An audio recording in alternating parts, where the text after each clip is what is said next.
What does it mean to lead when stakes are high and the future depends on it? Dr. Ron Lankford, educator, mentor, and servant leader, shares hard-earned wisdom from nearly 5 decades in education, reminding us that leadership is about purpose, people, and legacy. When we created this video, Dr. Lankford had been diagnosed with acute leukemia. I'm happy to announce that as of the release of the podcast, Dr. Lankford is about 30 plus days post a stem cell transplant to attempt to cure his leukemia. He is recovering and doing well, and we would encourage you to continue to pray for his continued improvement. Stay with us. This one matters. Welcome to Beyond the Bell, Leading with Purpose, a Lifted sponsored podcast designed to encourage and support leaders by giving light to the stories and experiences of leaders who are demonstrating leadership in action and making a positive impact every day. I'm Jim Cummins, along with my co-host, Dr. Nathan Manley. Nathan, what's new in your world? Many blessings. I think the I'm most excited about as we're developing is the workbook that we working on to go out there and work side by side with some of the leaders to give them additional tools and support. Very cool. Well, today I'm excited to introduce our guest. When Nathan and I kind of founded Lifted, we did so because we wanted to provide leadership coaching and professional development, sustained model of leading change in schools. But one of the things we wanted to do is we wanted to have guests on our show that would just lift up leaders, give them information, inform them, encourage them. And so the Beyond the Bell podcast was born out of that desire. And today I have the honor to introduce as a guest Dr. Ron Lankford.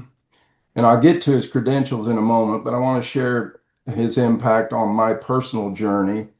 I came into the career, as I was coming in, I learned that Dr. Lankford had actually kind of followed my career through high school as CPA and got into education. And from that time, I would say Dr. Lankford's mentorship was huge, but also his friendship and just the encouragement he gave me throughout my career. And just one quick story about how leaders and mentors impact generations of change in schools. I came in right as the new formula was being created. Well, the new formula is 20 years old, but the current formula was being brought in, and Doc reached out to me and said, "Hey, you need to do this with your tax levy this year because it will have an impact on the new formula." And 20 years later, the community of Wheaton, the students of Wheaton are still experiencing the blessings of Dr. Lankford's guidance to me as an early superintendent. So that's just one of many impactful conversations and encouragement that Doc gave me throughout my career. So as a way of introducing this giant of Missouri education, we're just going to read a little bit of the bio. Dr. Lankford devoted nearly 5 decades to education, with 45 of those years rooted in the Webb City School District. His career began as an assistant principal in East Newton before he became a transformational leader in Webb City. Ultimately was a superintendent, and it's hard to believe he retired in 2010. Doesn't seem like that long ago, Doc. During his tenure, he had 13 successful bond and levy measures, expanded opportunities for local scholarships, was instrumental in founding the Southwest Center for Educational Excellence, helped bring the Crowder College campus to Jasper County. Just his vision and persistence in the region is remarkable. After retiring, he went to become the Deputy Commissioner of Finance and Administrative Services at DESE. Came back, helped guide Joplin School in their finances, and I know kind of a culmination and an honor for all of that. Became a pioneer in education for the state of Missouri. So um, just amazing credentials, but a remarkable gentleman, and we're honored to have him on the show. Um, so as you reflect your journey and your purpose now beyond the bell, we would like to welcome you to the show. Dr. Lankford, it's good to have you with us. Well, thank you, Dr. Cummins. I appreciate it very much and the kind words you've said. And the really thing you did, you just confirmed me. I'm an old man now with all the years of service that I had, but that's a reality of life, you know. And I think what you talk about beyond the bell, yes, I've been retired from Webb City for 15 years, but I did come back and do another 11 years in education with DESE and Joplin total. And even today, though I'm not directly involved in a leadership role in a school district, the mission doesn't change because it's not about us. It's about the future generation of our communities, our state, and our nation. And that's what our role is. And I now have children that are grown with grandchildren, and it's about their future. It's not our past, it's their future we need to focus on as educators. And we always have to keep that in mind while we're in that role as an educational leader. That's so good. Thank you for sharing that. I just the how much you understand your mission and how bigger it is and how it carried you from one position to another is one of those pieces I think a lot of us could hear. Thank you. Yeah, so as you started your career, I kind of briefly, gave a history. Um, in a minute, I talked about 45 years of service, but as you reflect back on your career, especially your early days, talk a little bit about the people and the styles that influenced your leadership as you grew through those positions. But I think that's the critical, important thing. And you think of your education career, and Jim, it was actually 48 years I did in education. I 40, started at a little school district in Harrisburg, Missouri, north of Columbia. And, there were our connections, even in that district, I have today because of that. So it really goes back. But the connections, that is the piece. There are times you recall in your life when you make your first journey to a place you've never been. And I used to use the illustration you're passing those fence posts for the first time. It's all new lay of the land. Well, that's the way it is in education. You stepping into a role where you have never been. I can remember when I went to Webb City 48 years ago, and I was junior high principal, and sit down in the principal's office they had at the time, and sit around, and I looked around and I thought, what do I do now? And it was simply because I did not have those past experiences. So what do? People that influenced me most is the giant of my career that I probably even quote more today than anyone was Don Johnson, East Newton principal. When I was there at East Newton, served 2 years as his assistant principal. And Don was such a role model because he had just common sense expressions. It's easier to find the mop than it is a custodian. Don't ever ask your people to do things they think you feel too good to do. Step out and be a leader doing the things that have to be done to get schools done. And that's where get schools, make schools effective. And really, I found that common sense approach, even though my time with Don was rather short. And there were others in my career.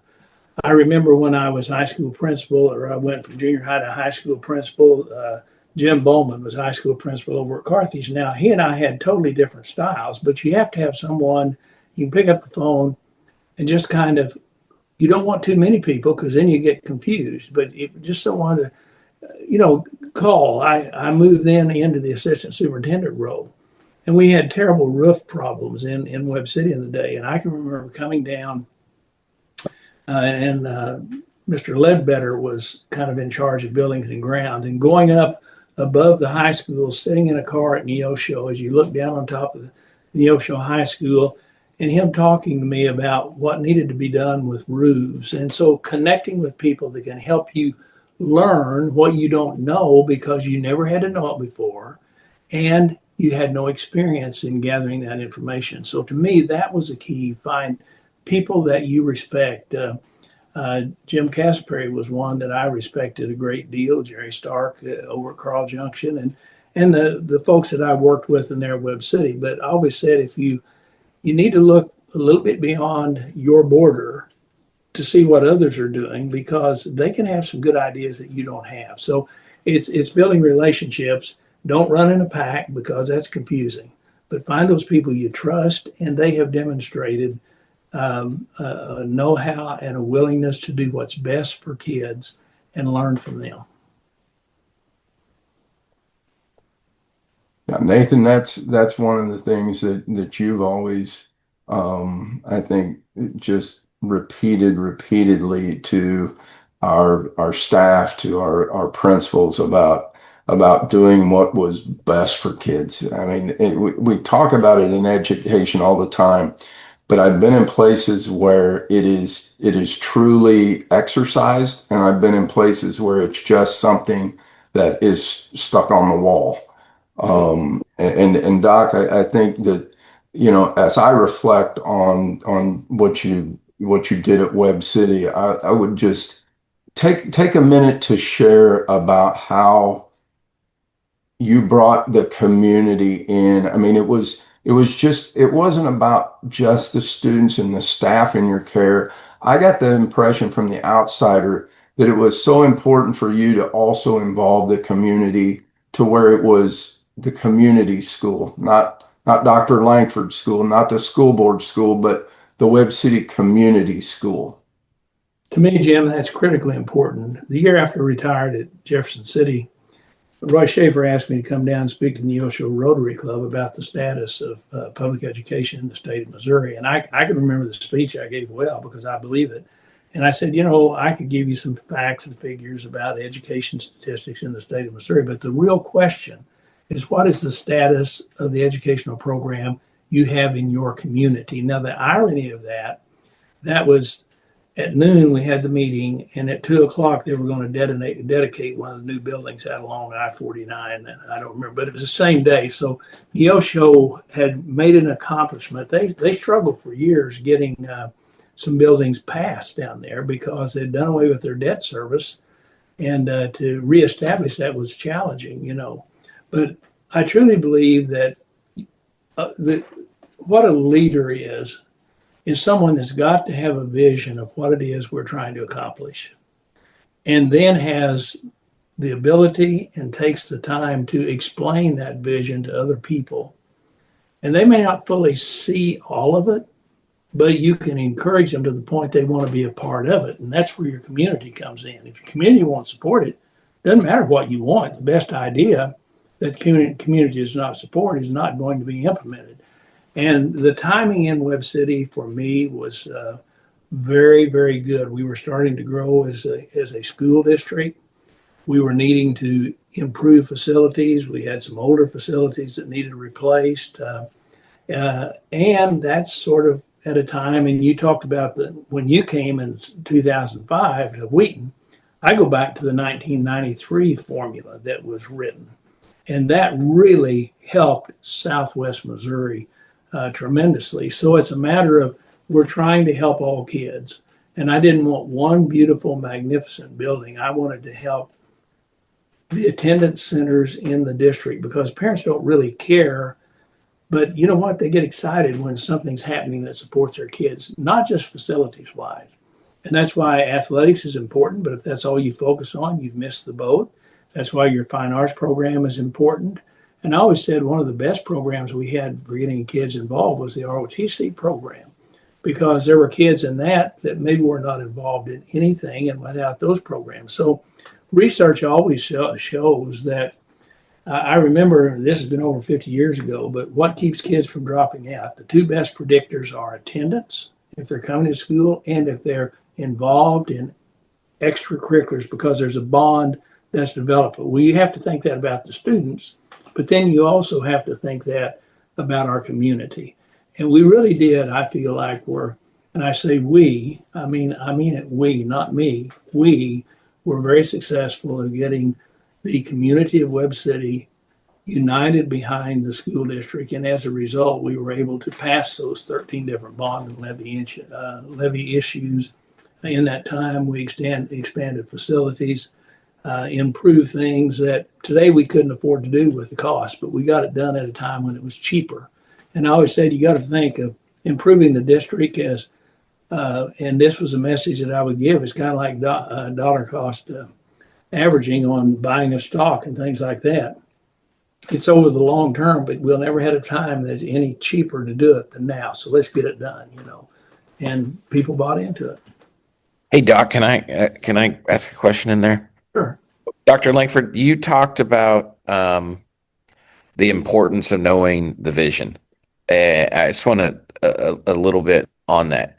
You also said you didn't have to have all of it together, but you had to have enough to get going. And so I think one of the pieces as we work with leaders is having that vision and knowing like, hey, some of us want every single little detail before they want to move on.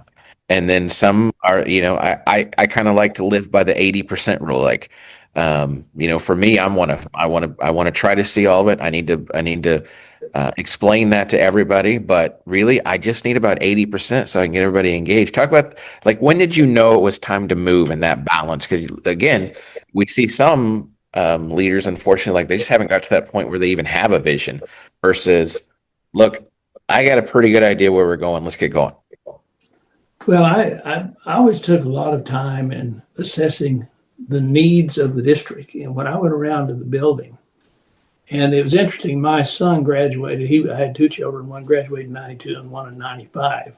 And I was not superintendent then, but in the role that I had as assistant superintendent and with the relationship that Dr. Barton and I had, I wouldn't have had any more authority as superintendent than I had because, especially as related to facilities and programs, And I always said, we have to go around and say, is this the best we can do for our kids? And if it's not, then don't ever be ashamed to ask your community to do better for kids. So you've got to know what's going on and what the teachers are dealing with and what the students are and what, even though Webb City, when I became high school principal in 1979, was in a building that was only 8 years old, the two things that I pointed out is our science rooms were an embarrassment. And that was one of the first things I did as principal. I'd been there 5 or 6 years. You have to have enough experience that you start earning the confidence of people, your staff and your community. But in that role, and I kept saying, we've got to do better for this because this is an embarrassment for what we have. So it's really planting seed. You can't go and just do it all at once, but you plant seed and then let that seed become others' ideas. And then you get the groundswell of growth beyond that, So that was my philosophy is see what we need to do and then start planting seeds with the Board of Education because the Board of Education is the best representation of your community that you will find. They're not educators. They're not professional in what you're professional in, but they are a representation of your community. And Webb City was a blue-collar community primarily, and I think that's one of the reasons that it was a good fit for me because I was a farm boy born in a farmhouse 3.5 miles from Seneca, and just hard work. And my mother inspired us for going to school. My dad supported it. It was never an issue, but I'm not sure he even got an 8th grade diploma from the one-room schoolhouse because he was the youngest. But that man I admired so much because I never heard him complain about what he didn't have. It was what you do with what you have. And that was a philosophy that I have. At one time, we were the 530th poorest school district in the state of Missouri expenditure per pupil. And we started around. And so I never went out and talked, if we spend more, we'll be better. I talked about what we needed to do to become better. And then sometimes it cost a little more. And people, if they see the need, have a much better likelihood of supporting you. Very good. Thank you, sir. One of the things we try to do with each podcast is take on a current issue. And you've mentioned you lived through two formulas at least. Now the governor has created a task force to look into creating a new formula. As superintendents kind of watch that process, even building leaders, community leaders, as they watch that process, what encouragement would you have or advice for being involved, being aware, recognizing how it might impact their district as they toss around different ideas? So, Jim, I'm going to meander right back to your point. But we had something that occurred in Missouri about 20 years ago, and I don't remember the exact year, but we voted for term limits. And that was to get people out of office. And there was a motive behind why we voted for it. And I remember there is a gentleman in Neosho that not too long ago, he and I had a conversation about, and he was talking about how he supported it, but now he's thinking a little bit different about it. And I said, I'm going to send you a letter. And I had written a letter in opposition to term limits because we would no longer have the Robert Ellis Youngs, the Dick Websters, the people that got in and learned to work with each other toward the benefit of their communities. And one of the most interesting things that ever happened, I was at Missouri Southern one night, and Senator Webster, was there, and there was a senator out of the St. Joe area, and I can't recall his name now, but he was a Democrat. Dick Webster was a Republican, of course. But St. Joe was wanting to turn their community college into a four-year institution, and Missouri Southern was trying to do the same thing. And they started laying out a plan that took time to accomplish, but eventually they got it in, and Missouri Southern started the process of a four-year institution, as did Missouri Western. And so when I think back to 1993, there had been a Supreme Court ruling that mandated a new formula.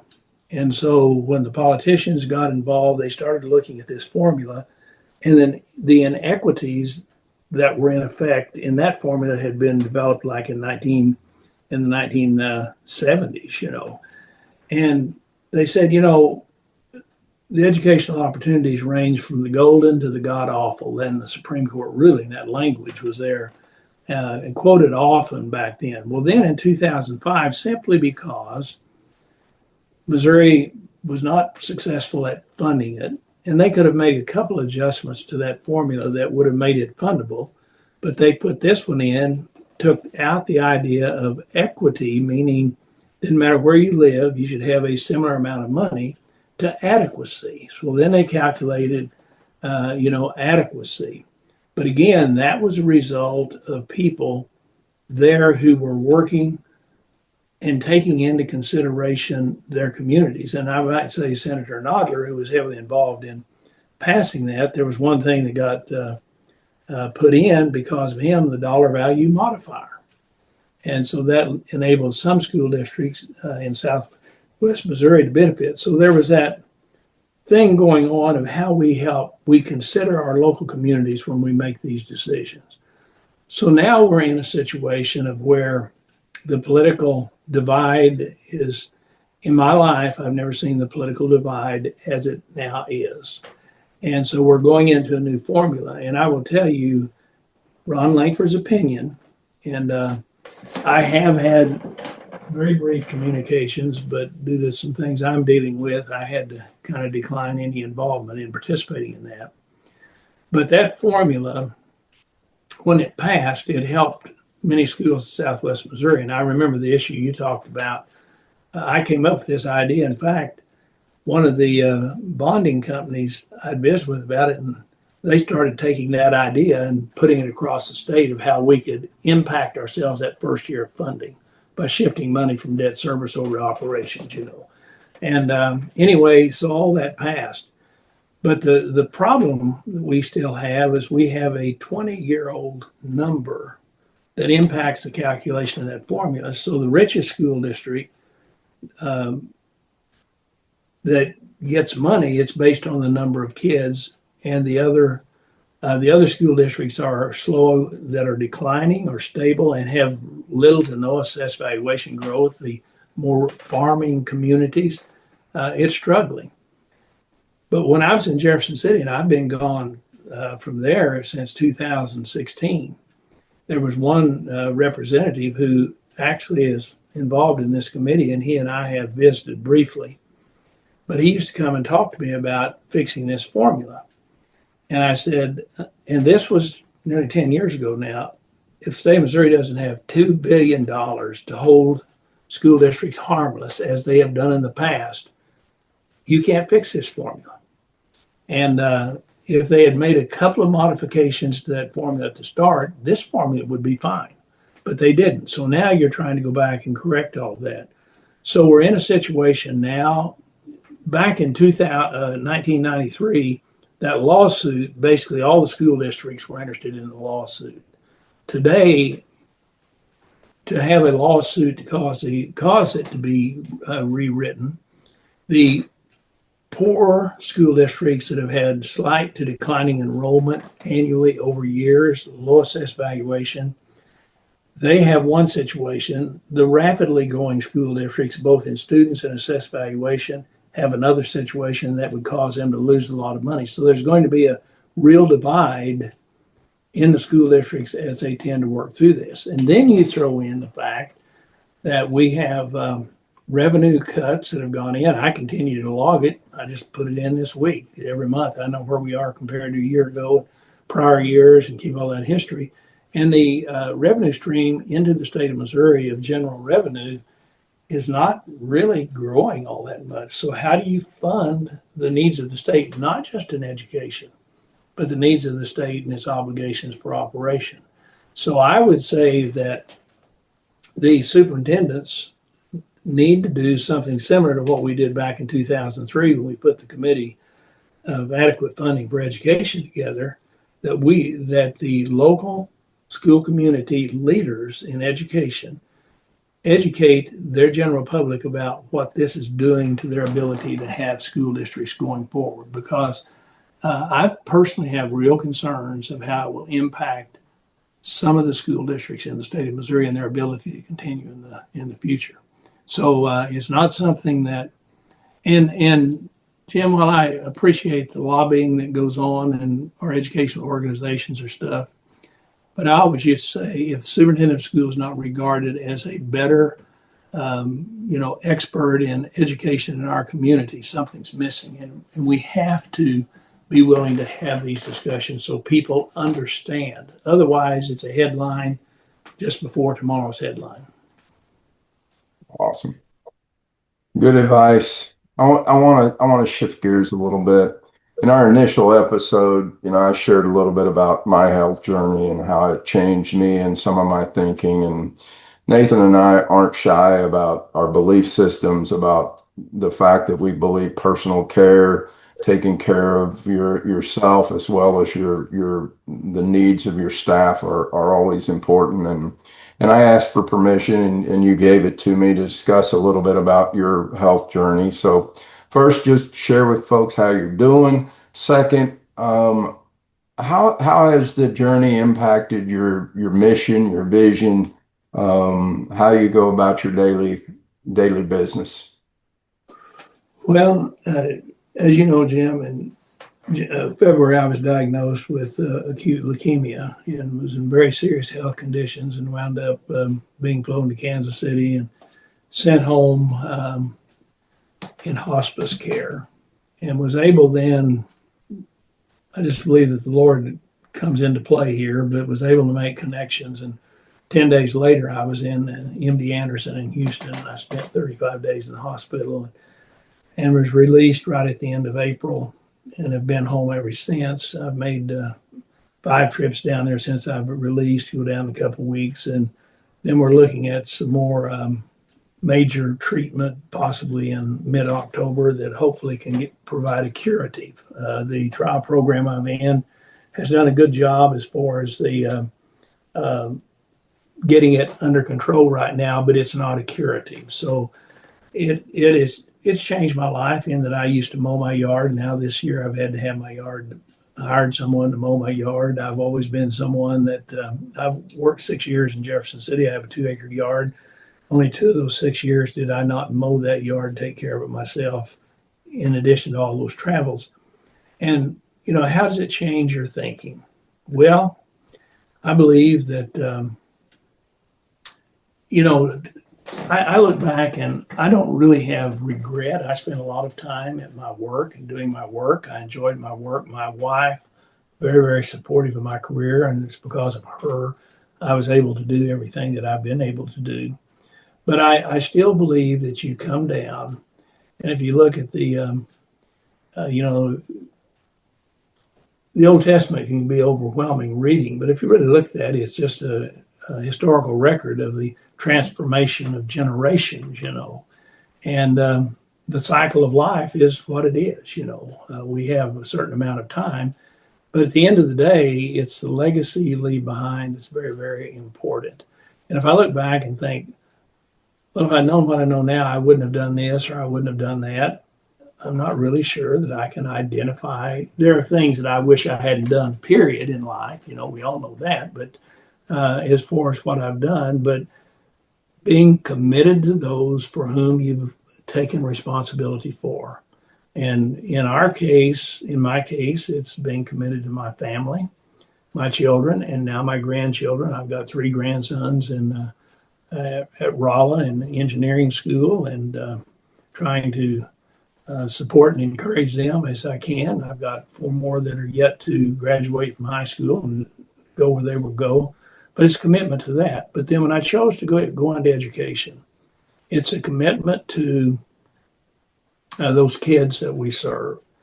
And, you begin with why. There's a book, Begin with Why. And it's one of the better books that I've ever read that impacts you. But you never lose your understanding for the mission that you have. And I used to tell our teachers when school would resume, I always like to give speeches, and I would talk to them. But I used to say the greatest compliment we're ever given is when that parent puts their kids on the school bus. Back in those days, puts them on, lets them get on their bicycle or drops them off in their car, because they have entrusted us with their most precious asset that they have. And so when I look at life, one thing that makes it easy for me is the relationships that I've been able to develop and being in this one community and spending all of my life, but 3 years when I lived in Columbia, within 25 miles as a crow flies of where I was born down by Seneca, the linkage that we have. And so I just really think, if I would encourage anyone, is never think what you're doing is about you. It's about who you're doing it for in education. That's what I'm talking about. And I can't think of a more blessed career that I could have chosen to be in. There was a young man stopped me a year or so ago at Walmart, and I didn't have a clue who he was, didn't know who he was. And I asked him his name, and I recognized the name as an unusual name, but he was not kin to any of those in this area. And I don't know what his situation was, but I later was able to find out that he had come here to live with some family members because of a difficult home situation. And he would have been like in the 7th grade when he came. I don't know what I had done or said, but he remembered me. And before we left, he wanted to hug me and take a picture of the 2 of us. And I'm sitting there thinking, that's the legacy that educators need to have, is what we do for the kids that we serve. So, I'm dealing with the reality of life, of health issues, but that happens. That's going to happen. That's just the way it is. Whether it's this issue or another, but it's what you're doing in your life that really makes a difference. Well, I know Nathan's going to kind of bring us to a landing here, but I know the Lord puts people in your lives that impact you and lead you, and just honored that you chose me as one of your mentees to lead and guide, and So it's an honor to have you as one of our first guests on this Tim, I podcast. still remember you as a high school football player, and showing the winner of the Tom McCann Award, the national award of the academic athlete in America by the Tom McCann Shoe Company that was big back then. So, Yeah, well, I appreciate it. Nathan, you want to bring us home? Sure will. Dr. Lankford, it has been an absolute pleasure having you on here today. And I can't wait for the wisdom that others will gain that I've gained by listening to you today um, and previously, and that they'll get from this episode. Um, Thank you again. Thank you for your time, and we'll certainly be keeping you in our thoughts and prayers as you continue to press on and to fight the good fight and to continue the race. So, with well, that, that's what I tell people that ask me how I'm doing. I say, well, I'm doing pretty well, and I'm continuing to fight the good fight. So that's what I intend to do. and you do it quite well, sir. That being said, that brings a close to our episode today. I know that you've all enjoyed it. We look forward to some of our upcoming episodes as well, and would encourage you to share this podcast with others, with other listeners, with other colleagues, maybe with aspiring leaders, just to share the impact. Well, we need education, leadership. We need leadership everywhere, and we just need to continue to be on good human skills. So, with that being said, as well, uh, Jim mentioned podcast being sponsored by Lifted. Um, if your district needs sustained leadership coaching, financial support, or teacher professional development, Jim and I would be happy to assist you within that, to lend our expertise and to walk alongside you in your journey. Thank you for your time today.